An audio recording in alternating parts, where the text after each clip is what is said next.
This episode of GuildCast is brought to you by Audible. For a free 30-day trial and free audiobook, head on over to audible.com/GameBreaker. GameBreaker TV.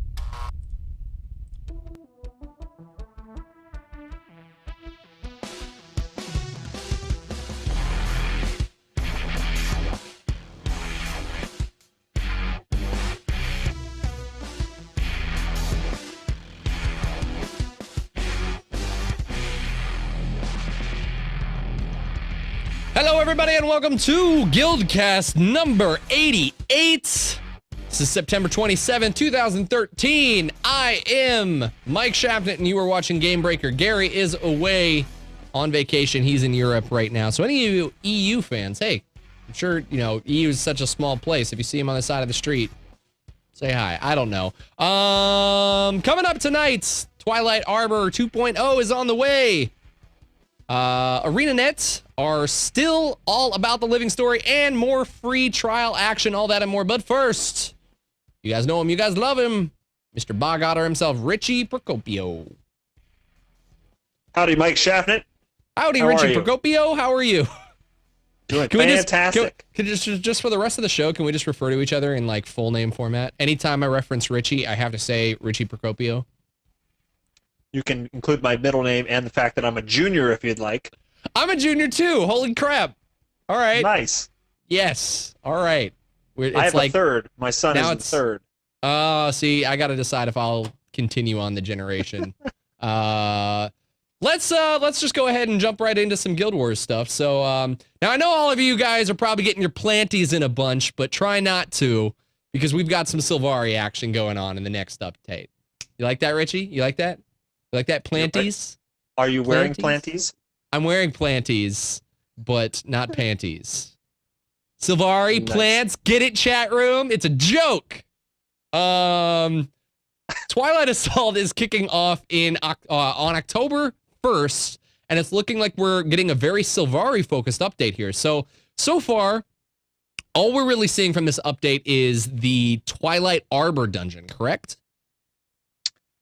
Yeah, they're going to add a wing to the Twilight Arbor dungeon. That's the main feature of the patch. Couple things to keep in mind, though, that the last time Scarlet was involved, and Scarlet is one of the Sylvaris that's present in this dungeon, there was a lot of surprises. The patch, the patch preview on the website looked a little like light, but then it exploded, and there was a lot of surprises. So we might have some prizes, but even if we don't, we have the first season of World vs. World kicking off the first week of October.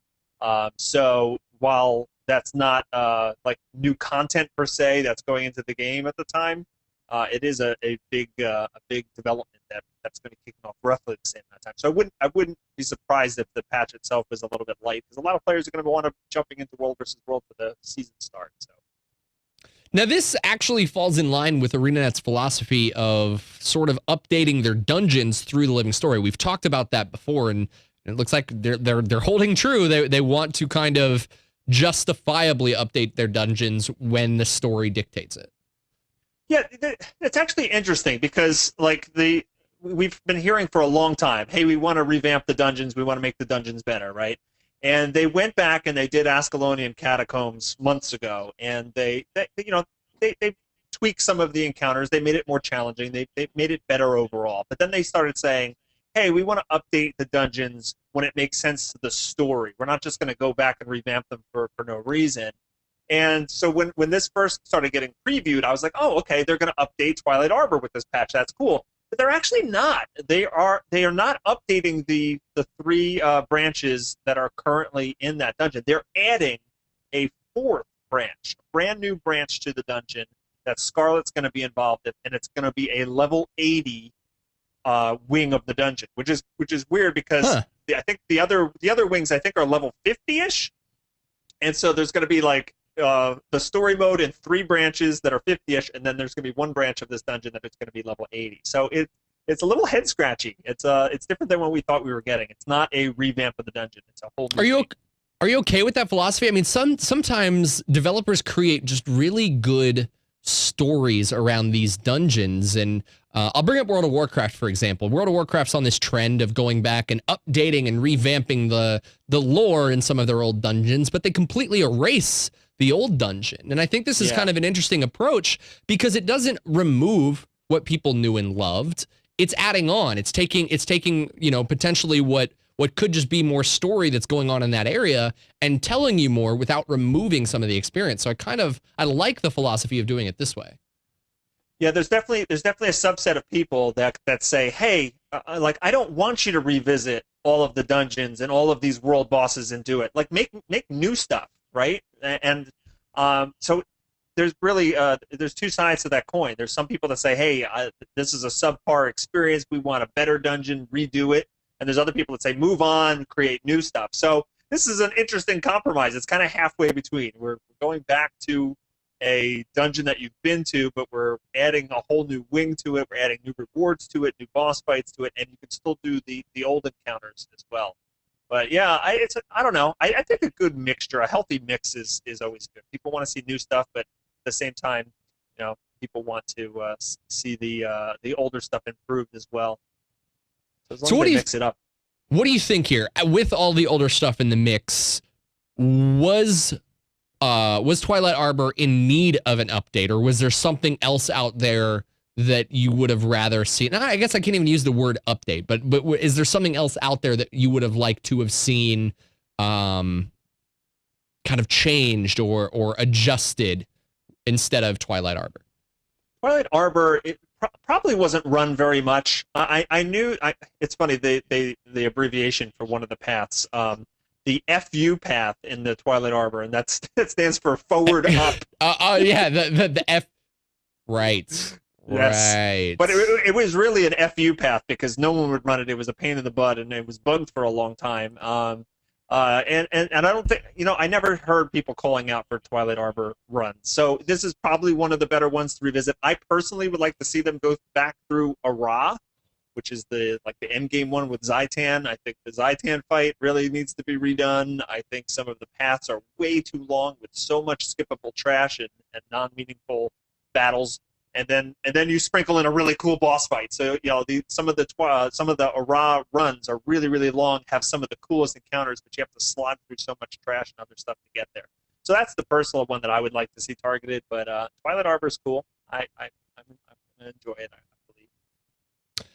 So after, you know, Scarlet's sex bots were defeated, she fled to the Twilight Arbor. Now, obviously, Scarlet, it's not really been a good guy, but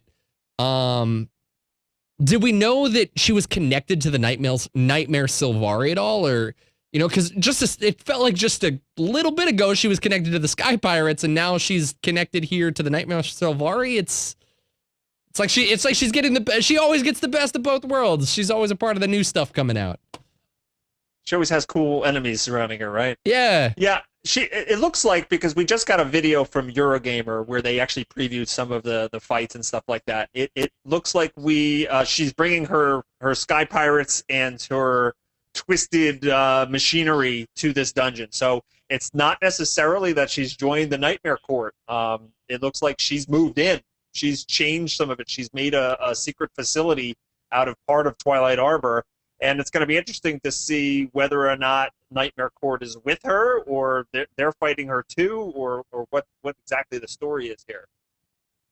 Now, Kaith is actually going to be joining us in Twilight Arbor, right? Yeah. How's that going to work out? Well, it's pretty cool because, you know, she's one of the main characters. She's one of Destiny's Edge, right? This is like, there's one hero from each race that bonded together, and there's novel written about them and stuff like that. So these are highly connected to the character's personal story.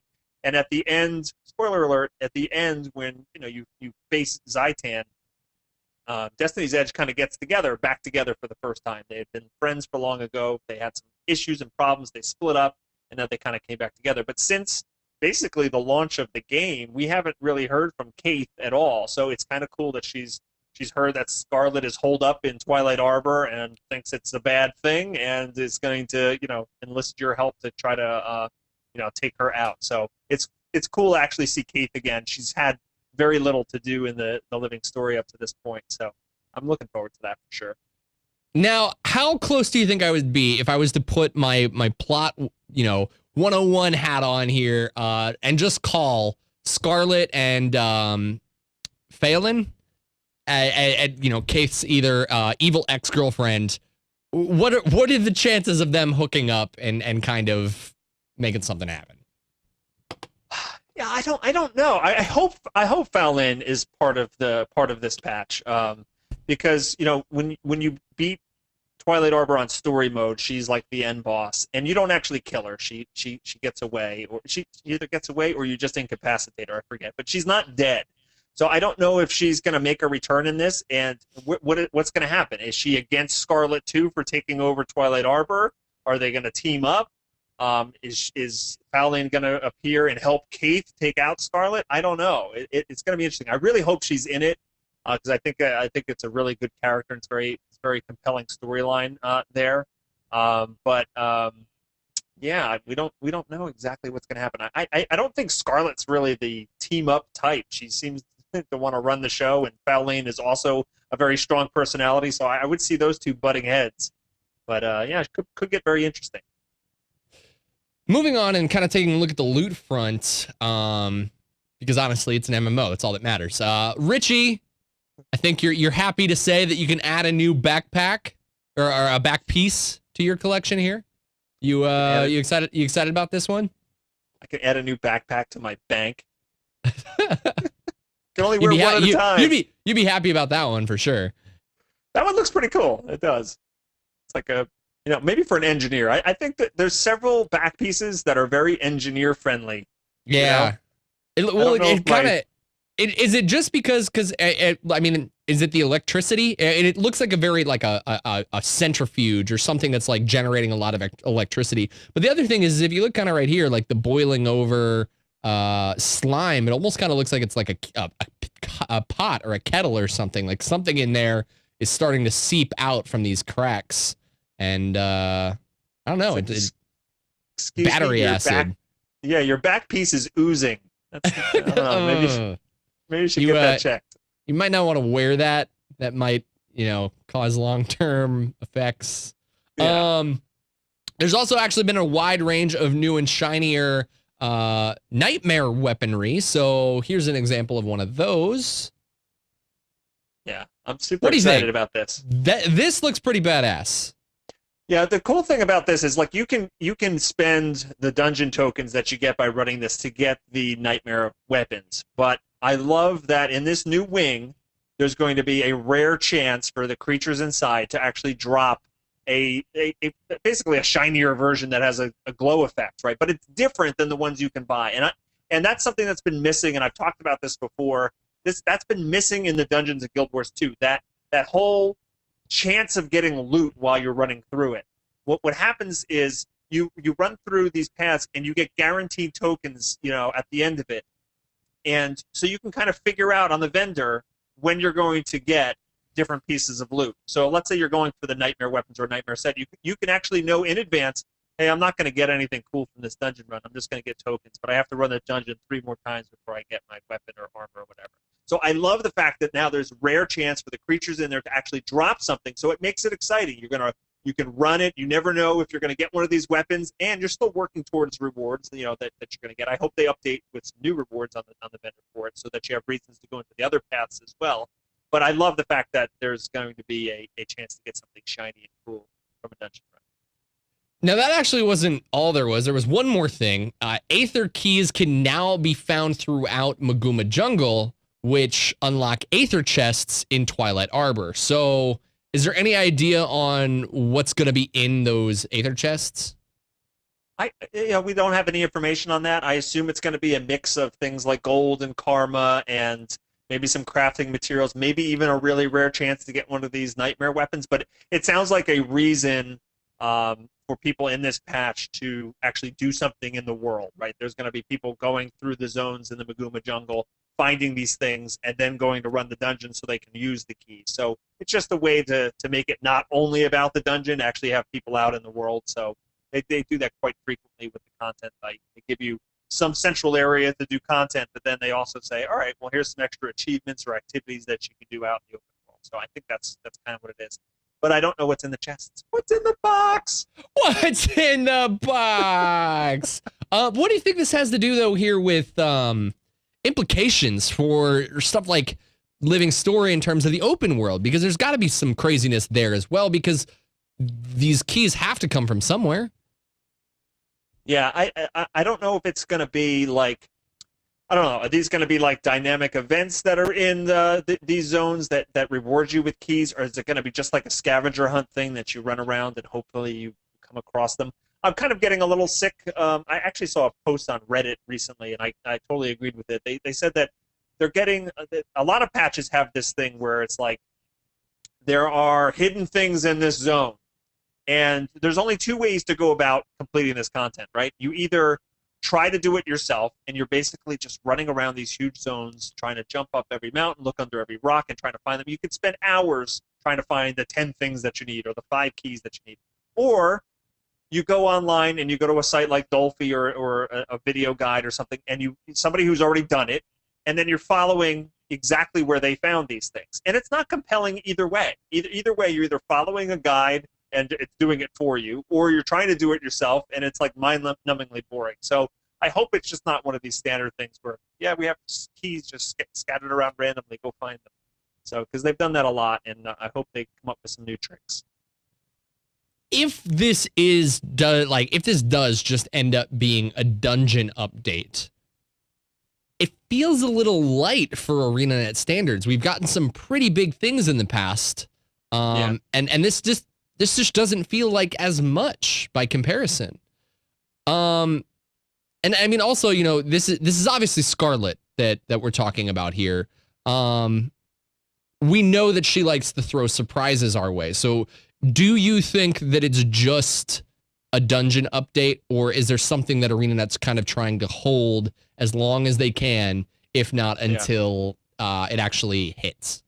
Yeah, that's what I was talking about a little bit earlier. But like the last time Scarlet made an appearance, we thought there was going to be a patch called the Queen's Speech, right? And they actually put it up on the website, and it seemed very feature light. And then when the patch landed, actually before the patch landed, there was graffiti starting to make its way all over this website, and it slowly started changing. And it's basically Scarlet, like, you know, vandalizing this Queen's Speech page. And when the patch actually launched, it wasn't called the Queen's Speech. It was called Clockwork Chaos, and there was a lot more to the patch than we thought. Now, I'm not sensing that we're going to have this happen this time. That's not my feeling. I think it is going to be mostly about Twilight Arbor, and I do think that they're probably purposely making a little light for the World versus World season that's going to start, and a lot of players are going to be doing that. But also keep in mind that most likely the patch that comes after this, what is it going to be, close to the 15th of the month or something? Most likely that's going to be when they bring the Mad King patch back in with all the Halloween festivities. So it would be kind of weird to bring in the beginning of October, like lots of things to do, tons of new things to do, and then have the World versus World season start right away, and then 2 weeks later have the Halloween stuff start. People would kind of go nuts with too much to do. So I wouldn't be disappointed or surprised if the October 1st patch is a little light. All right, let's move on. But before we do, I want to tell you guys about a sponsor that we have right here on GameBreaker, the one, the only, the incredible Audible.com. Audible is a great service that we cannot recommend enough here when it comes to trying to sit down and read a book.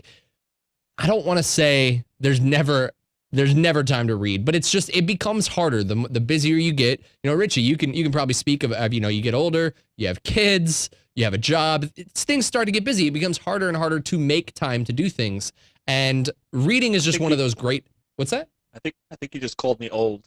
I wasn't calling you old. I'm old in that sense. All I do is work. All I have is a job. And that's my problem is I put so much effort into all of the stuff that we're doing here on GameBreaker that I don't have time to pick up a book and read.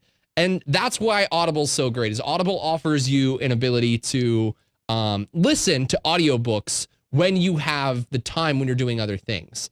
You know, we all play games. That's why we come to GameBreakers. We all have video games in common. And I think it's safe to say that there's a lot of downtime that you can find when playing a game, whether you're questing or whether you're, you know, running through a dungeon. There's a lot of time that you can find to listen to an audiobook.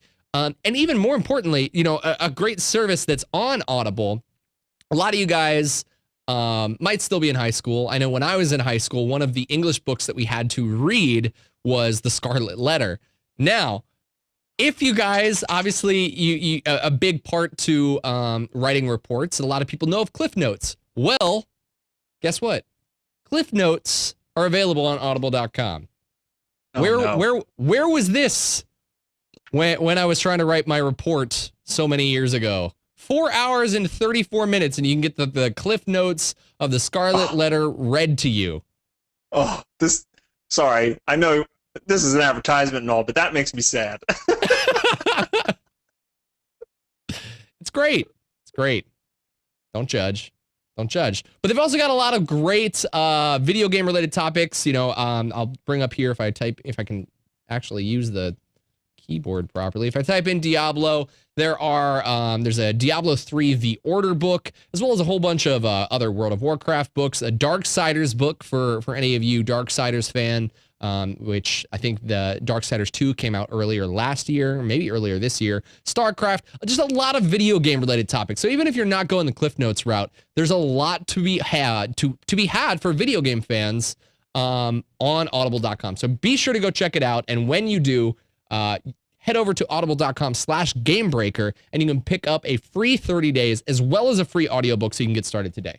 Let's jump back into some Guild Wars here. So going back to the previous topic for a moment, I'm going to put back on my special, marketing 101 hat. I'm now a part of ArenaNet. If I was to put on that hat, there's a free trial between September 27th and October 3rd. Right. A revamp of a high-level dungeon doesn't really seem to be like for the new player here. So we've got to be seeing something new. They can't just expect to open up a free trial time and time again and not offer something fun and exciting, especially Guild Wars. Guild Wars is the one that makes living story and makes it constantly changing and ever evolving. I almost feel like it would be a missed opportunity if they held a free trial period and didn't have something fun and exciting for the new player to play. Yeah, it's a little odd in the timing. I mean, they've done a couple free trials before, and I think that they've timed those with events in the living story that you could actually do at any level, and that kind of does make sense. But there is a flip side to it. If this living story update, living world update, doesn't really have anything for new players in it, but they're doing a week-long free trial, well, then they actually can play the regular game, right? And they can level up a character, actually, and experience what the game is really like. Because this is actually a complaint that not only new players have, but players that that have been in it for the long haul, is they're so busy trying to keep up with these 2-week patches that they don't have time to level an alt, right, or complete that personal story mission that they're still on, or finish out an achievement like Dungeon Master or something like that. They don't have time to actually play the core game because they don't want to miss the living world updates that go away after a few weeks. So maybe it's their way of saying, hey, we're gonna put people in for a week and let them actually level up and get addicted to their characters a little bit, rather than trying to jump into something that's brand spanking new for everybody and be in these huge crowds and stuff like that. I don't know. It's just a theory. The game is almost, actually it's over a year old. Do you see them going to something of a free trial indefinitely for, say, the first 10 levels?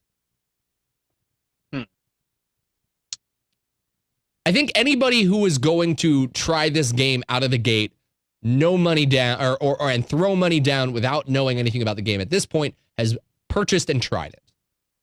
I could be wrong, and I'm not saying that there aren't more people coming in, but I think a majority of the people who wanted to try this game have.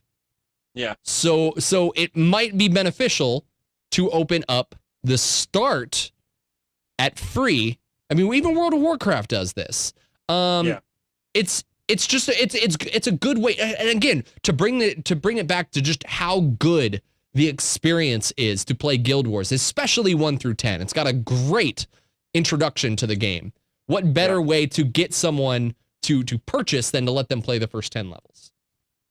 Yeah, I think it's a good idea. I don't know when they probably have all kinds of metrics about when they want to do something like that. I know they're going to launch in Asia and China soon. So I don't know if that factors into when they can do a permanent free trial like this or so.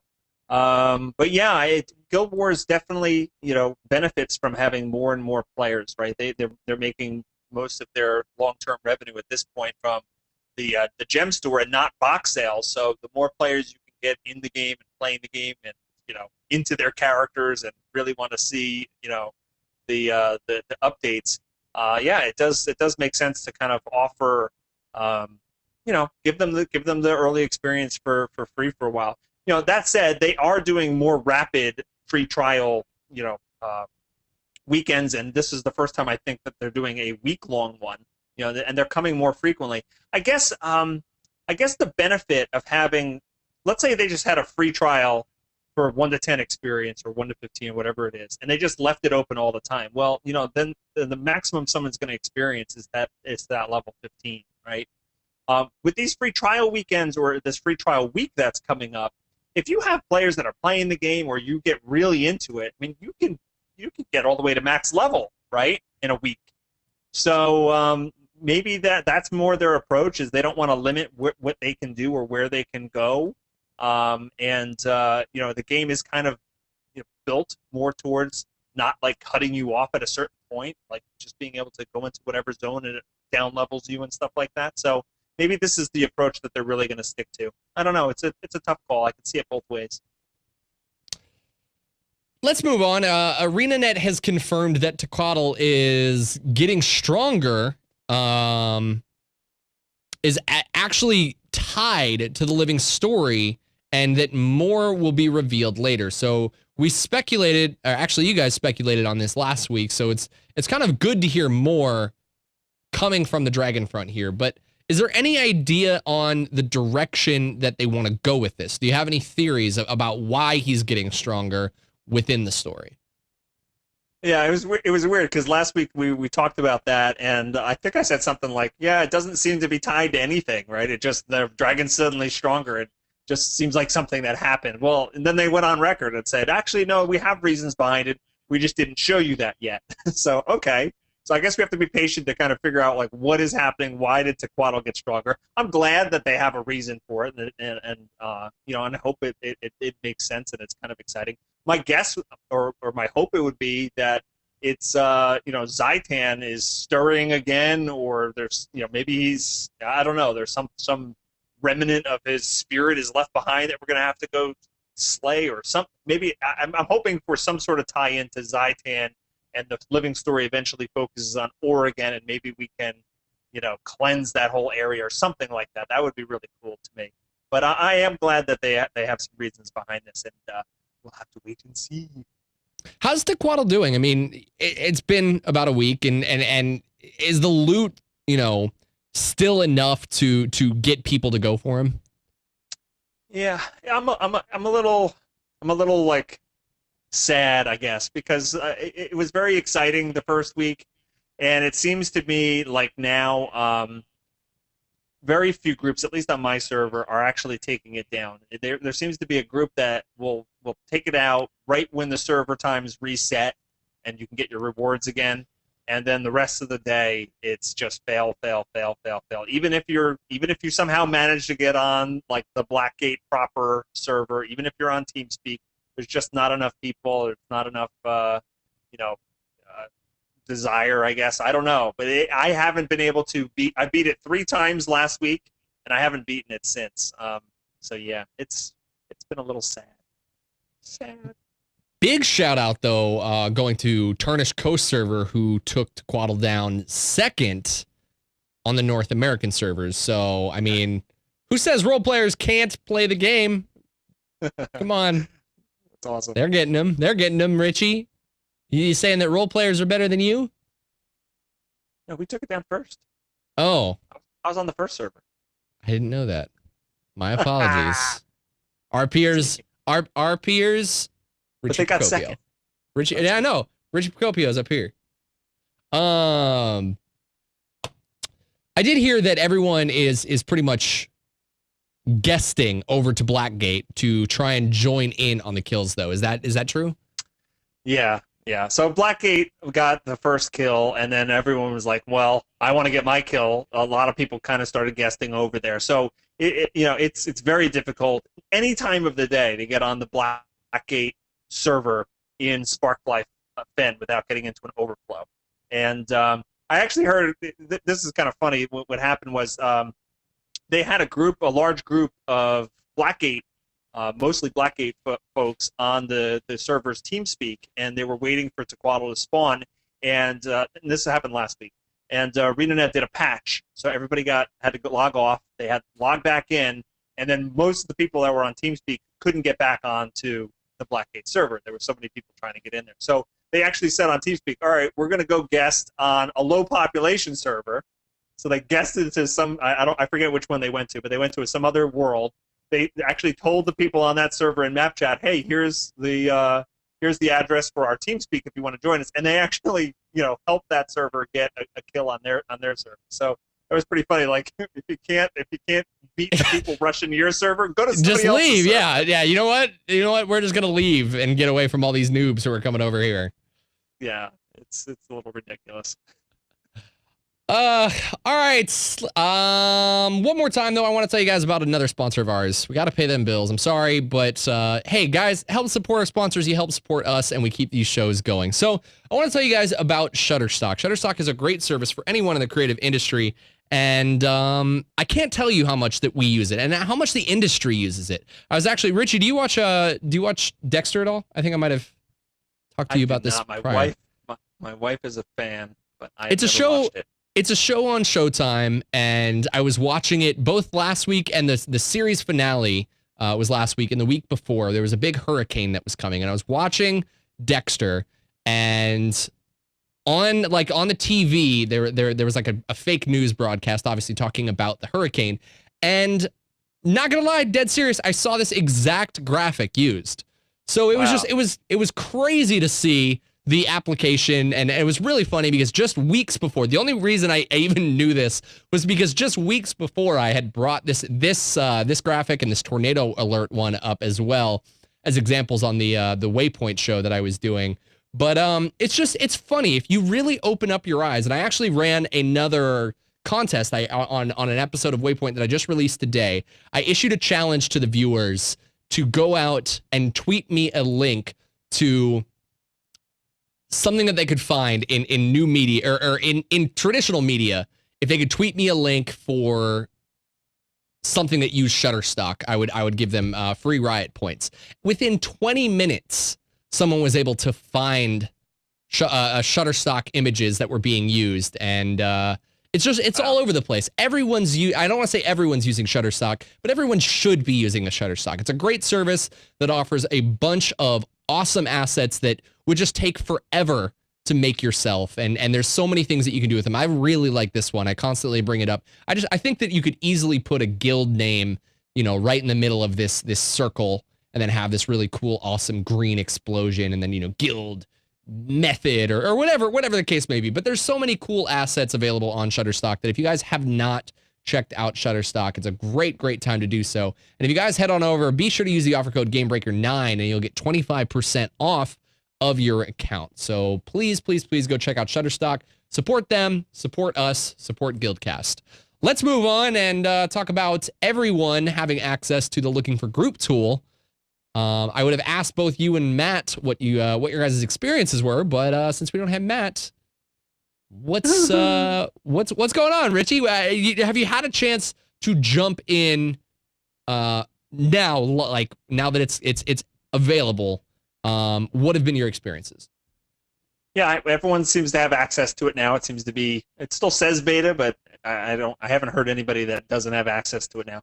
It looks pretty cool. I actually would have expected, you can browse through the list of people looking for group, and there's people using it, but I would have expected it to have more listings in there if it's really across all of the worlds in your region. sometimes you can find one or two groups looking for some of the dungeons and one or two groups looking for something else, but it's not. I don't think it's been overwhelmingly used at this point yet. I know some people have suggested having an icon along the top that goes right to looking for group, because it is embedded in your kind of your contacts panel right now, and so maybe people are having trouble finding it or don't know that it's actually there. So, but I definitely think it's a great feature. And you know what? Part of it's also people might not know exactly how to use it, because there's also it also can link to your chat channel. So if you go into the looking for group, if you go into your chat settings and actually check off the looking for group channel, then anytime somebody posts something that you're eligible for, it actually puts the message down below. It could be like looking for more for, Twilight Arbor or something like that. The real test will be next week when the new dungeon goes live, because that's when people are clamoring to get their, they want 5-man to go in and do the new dungeon, and there's usually a ton of people spamming map chat looking for group. Well, hopefully people will use the looking for group tool next week, and we'll see a lot of action out of it. How do you think this will affect community? We've seen this happen with another said MMO where they introduced this kind of feature, and you just obviously talked about everybody's looking on map chat. They're socializing. They're becoming more of a community. They're looking for people. They're finding friends, people to play with.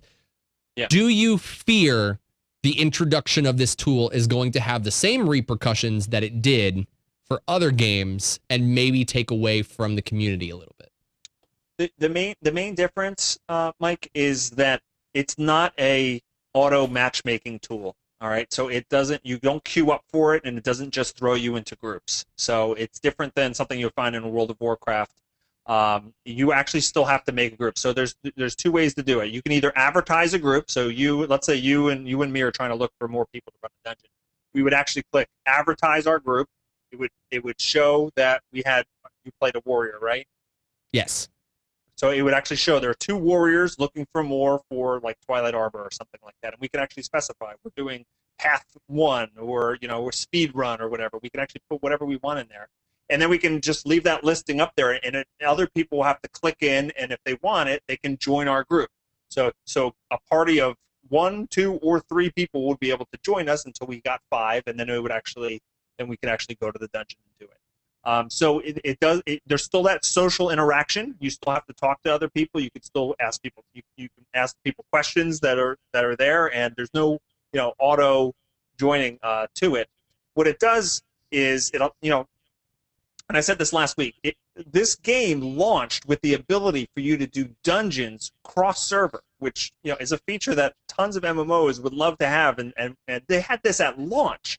The problem was, you had no way of talking to anybody on the other servers unless you happened to know their names already and be on the friends list already, right? But you couldn't just talk to, hey, Dragonbrand server or whatever other server.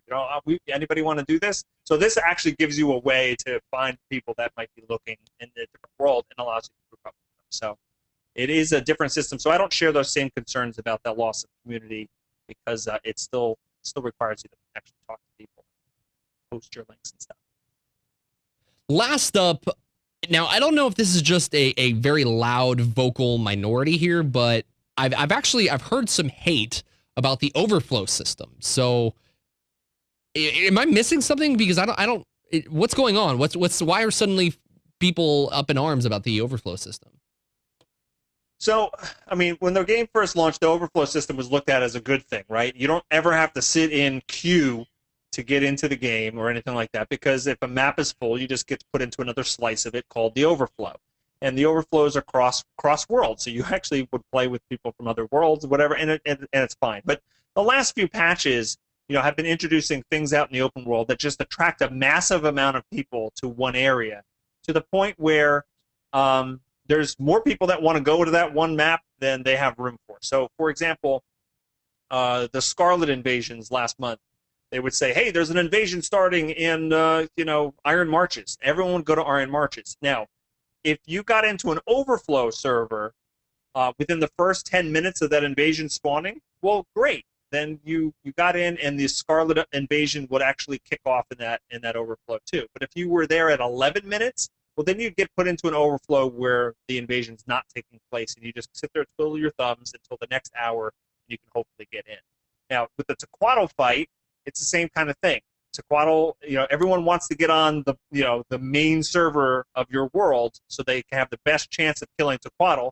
But guess what? It's always full. It's always full, and you sit there, you wait in the overflow to try to get in, or you actually try to have somebody taxi you there. And the way you do that is you join the group with someone who's actually in the proper zone, and then you right-click on their portrait and you click join in that instance, and it'll say, too bad, it's full. But you do that over and over again. You right-click, join. Too bad, it's full. Right-click, join. And if you do that for 15 minutes, or 20 minutes, or 25 minutes, or 40 minutes in a row, Man, eventually you can get in there. Sounds like great gameplay. Very stimulating. So the overflow server is a limitation that they have right now with some of these open world events, and it's driving people crazy. Now, I know ArenaNet's aware of it, and hopefully they come up with some great solution to it, because right now it's not cutting it. It's really not. It's kind of frustrating.